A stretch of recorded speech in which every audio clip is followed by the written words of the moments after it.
Prepárate para un viaje que desafía todo lo que piensas sobre la naturaleza humana y el poder. En un mundo donde el caos y el orden chocan constantemente, existe un nombre que resuena en las sombras de la historia: Thomas Hobbes, el hombre que miró al abismo y tuvo el coraje de decir la verdad más incómoda de todas: la libertad sin límites es el camino directo al desastre. Hoy, en un ángulo del cuadrado, nos adentraremos en las profundidades de la mente de uno de los pensadores más intrigantes y provocadores de todos los tiempos.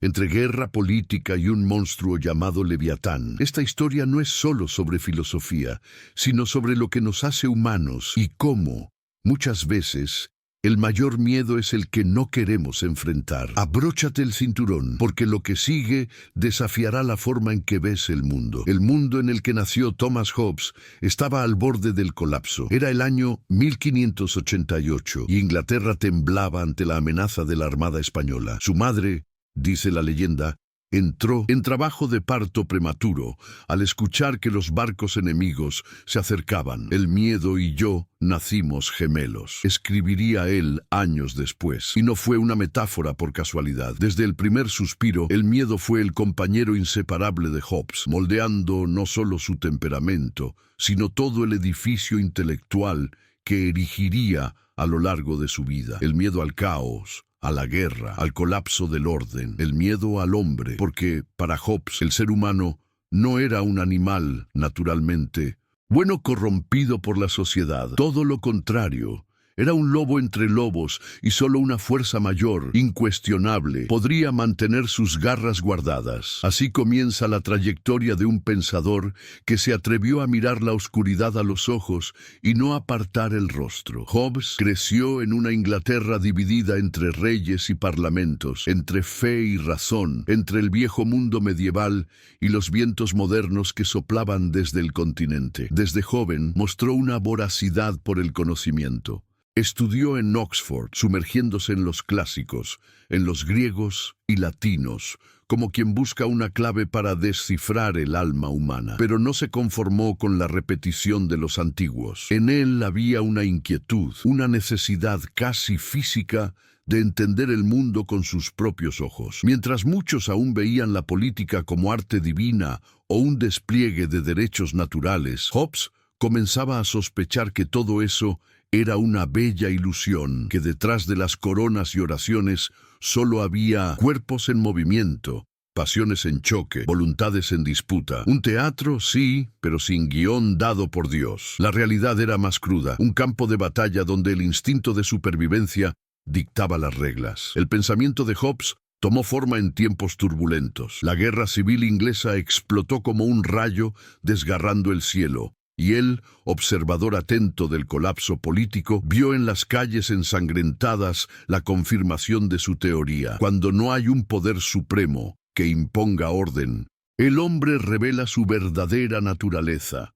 No es la libertad lo que florece, sino el conflicto. No es la paz lo que se instala, sino la guerra de todos contra todos. Hobbes vio a amigos perderse en facciones, hermanos matarse por ideas, sacerdotes y reyes disputar el alma del pueblo como buitres alrededor de un cadáver. En este escenario, su filosofía adquirió contornos casi científicos, como si quisiera diseccionar la política con el rigor de un anatomista. El Estado, para Hobbes, no era un organismo natural, sino una construcción artificial, levantada con ladrillos de miedo y cemento de necesidad. Era el Leviatán, el monstruo soberano, más grande que cualquier hombre, creado para proteger a los hombres de sí mismos. El Leviatán, su obra magna, fue más que un tratado político. Fue un espejo sombrío erguido ante la humanidad. En él, Hobbes no apelaba a la esperanza ni a la trascendencia. Apelaba a la razón desnuda, fría, mecánica. El ser humano, decía él, es movido por apetitos y aversiones,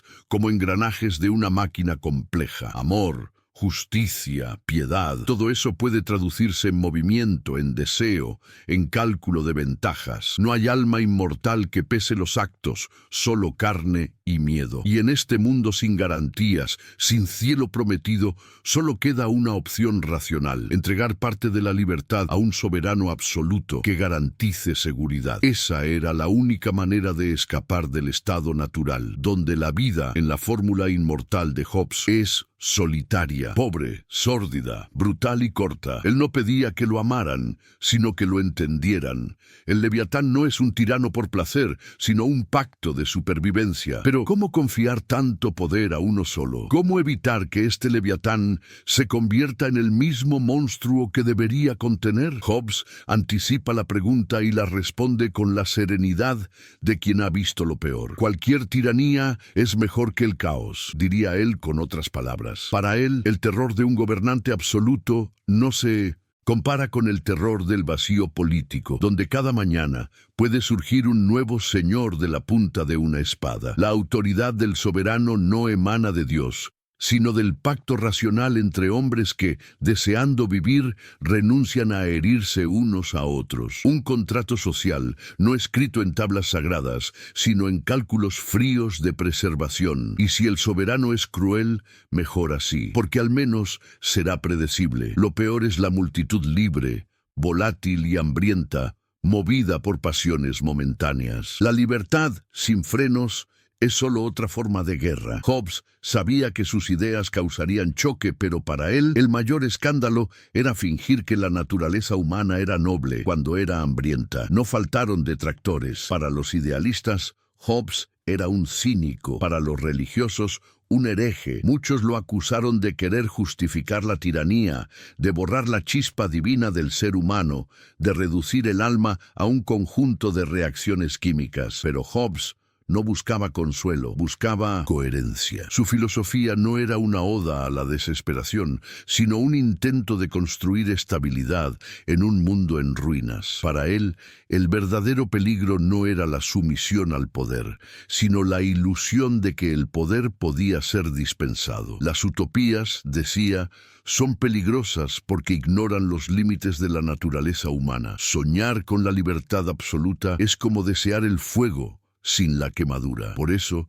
prefería la paz impuesta al caos espontáneo, la autoridad rígida a la promesa vacía de igualdad instantánea. Tal vez era melancólico, pero nunca ingenuo.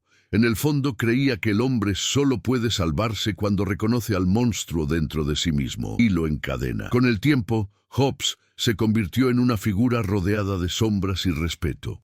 Vivió largamente, cruzando los siglos con ojos atentos y mente aguda. Sirvió como tutor de príncipes, fue interlocutor de científicos como Galileo y debatió, no sin tensión, con otros filósofos que marcarían época, como Descartes. El francés creía en ideas claras y distintas, en verdades que nacen de la mente como luz desde dentro. Hobbes, más materialista, más sombrío, veía la mente como extensión del cuerpo y el pensamiento como movimiento de materia. Para él, hasta Dios, si existiera, debería tener forma. Su metafísica era tierra, peso, fuerza. No había espacio para ángeles ni esencias eternas. ¿Y qué del libre albedrío? Una ilusión, respondía. Elegimos, sí, pero dentro de una cadena de causas y efectos que nos supera.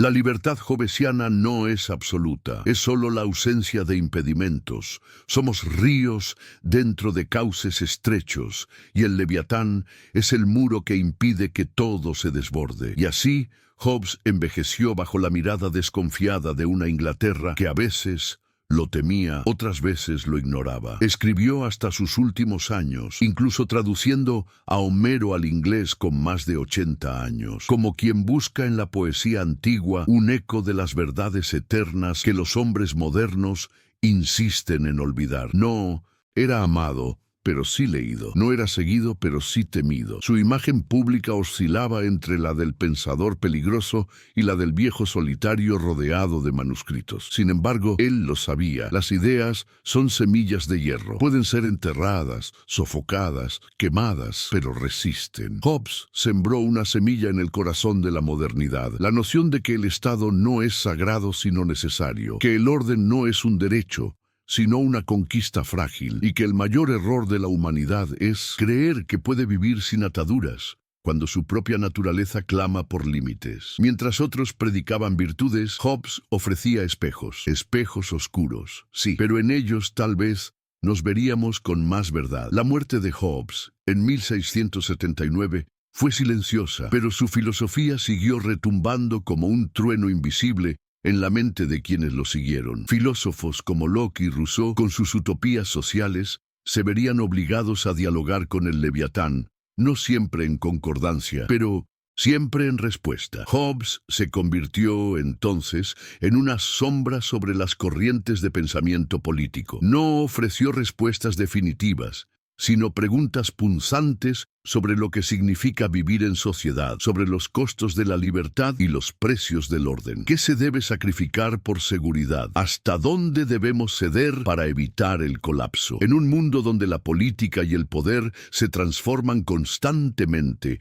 Hobbes nos dejó con un legado incómodo, la noción de que somos, en el fondo, criaturas vulnerables y que solo la fuerza o la promesa de ella puede mantenernos alejados del abismo. Y tal vez, en su visión más oscura, tenía razón. Hoy, cuando miramos al mundo turbulento que nos rodea, las palabras de Hobbes parecen resurgir como un eco profundo y necesario. Vivimos en tiempos de inestabilidad, de desconfianza en las instituciones y de un regreso, quizás inevitable, al miedo al caos. El Leviatán, en su forma moderna, puede no ser un monstruo con dientes afilados, pero puede vestirse de política populista, de autoritarismo enmascarado o incluso de fuerzas invisibles como el mercado global. El hombre aún lucha con su naturaleza egoísta y las divisiones sociales crecen, como predijo Hobbes. ¿Sería posible que, en nuestra búsqueda de libertad, estemos solo cavando la tumba de nuestra propia autosuficiencia? A lo largo de los siglos,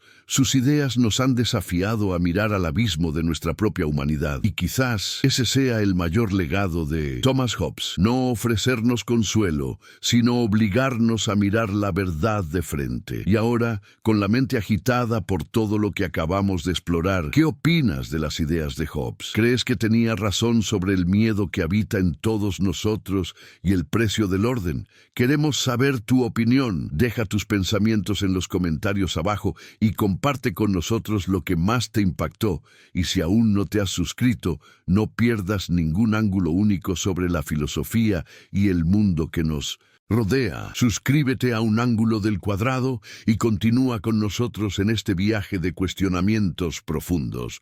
Nos vemos en el próximo video.